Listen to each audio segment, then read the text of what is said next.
Hi, I'm the Reverend Karen Schomburg. I'd like to talk to you for a few moments today about disruption.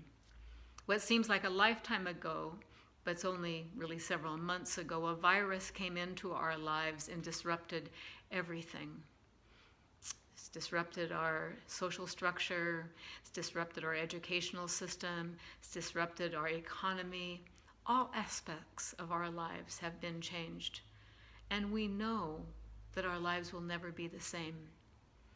As we lament and cry out to our God, we remember what Paul said in Romans.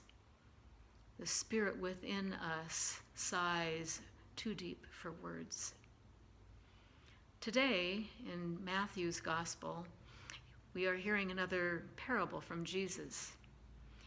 It says in Matthew that Jesus always taught the crowds with parables. And perhaps it's because the kingdom that he was preaching about would be so disruptive to the status quo that the only way that they could wrap their heads around what he was trying to explain to them was through story.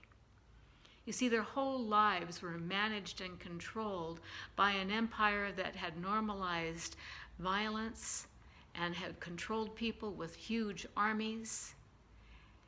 There was no other way to understand how the world worked. But Jesus had a vision of a different way of life. He had this vision of a kingdom. The kingdom of heaven, he called it in Matthew. And this vision came from his Father. And he wanted to present it to the crowds in a story so that they could wrap their heads around it and maybe see the world in a new way, in a way that they had never seen it before.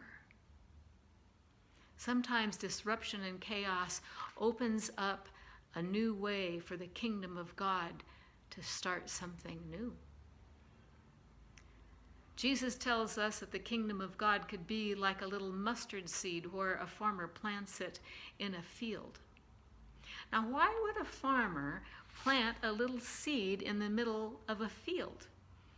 I wouldn't plant a little mustard seed in the middle of my garden, especially if I knew it was growing to grow up to be a bush or a tree.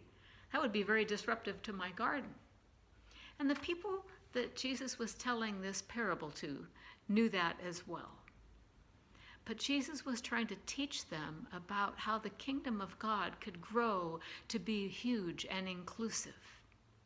That this little seed would turn into a shrub and then later a tree with great big strong branches so that birds could come and actually build nests in it.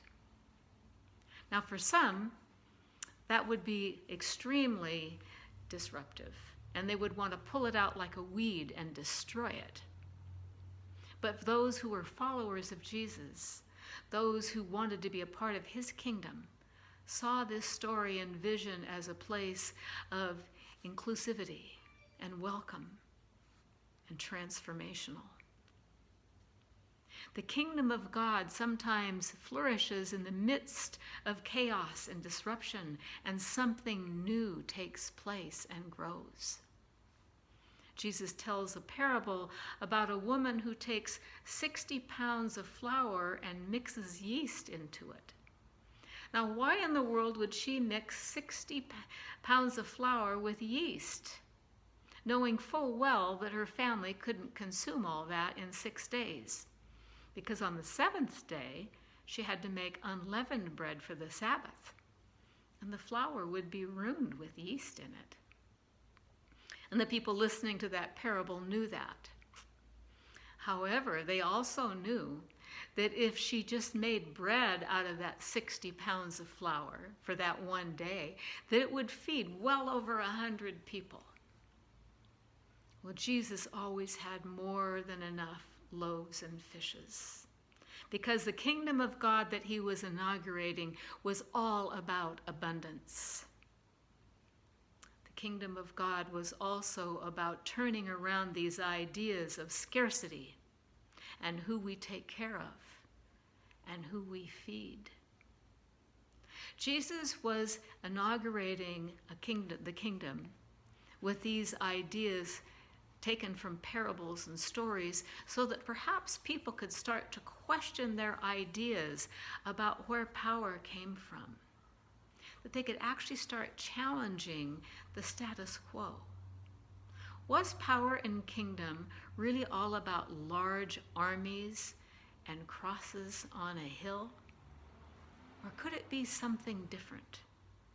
Could it be about inclusivity and abundance and enough for everybody?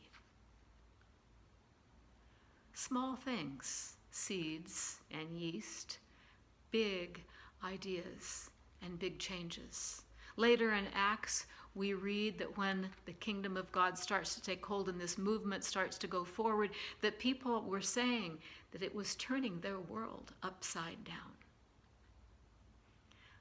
Well, this small virus has turned our world upside down, not in a positive way, but in a negative way.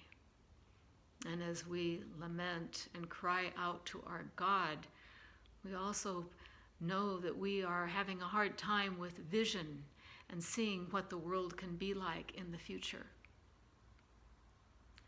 But God, being the way that God is still at work in the world, doing new things all the time.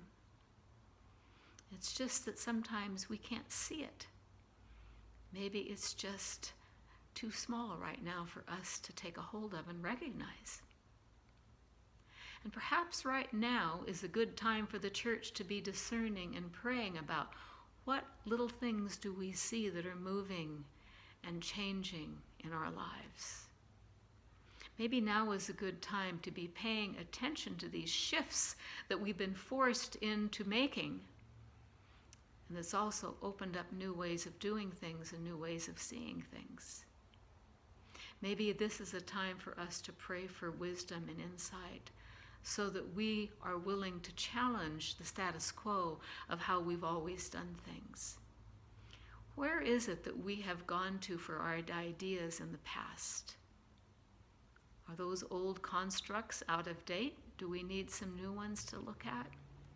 Are we stuck in patterns so that when new ideas are presented to us, they just seem insignificant, irritating, inconvenient maybe? Now would be a really good time for us to be sharing our ideas with each other, especially insights that we get as we stay at home and can't do things the way that we normally have. Now is a good time for us to share with one another how we are finding little tiny hints of things that are different than they've been before. And maybe something is growing and changing that we don't recognize. And even when we're feeling pain and lamenting about our losses, and our hearts are breaking open, maybe that breaking open provides us with seeds for something new that can grow into the kingdom. I think we need to spend some time talking about that until we meet again.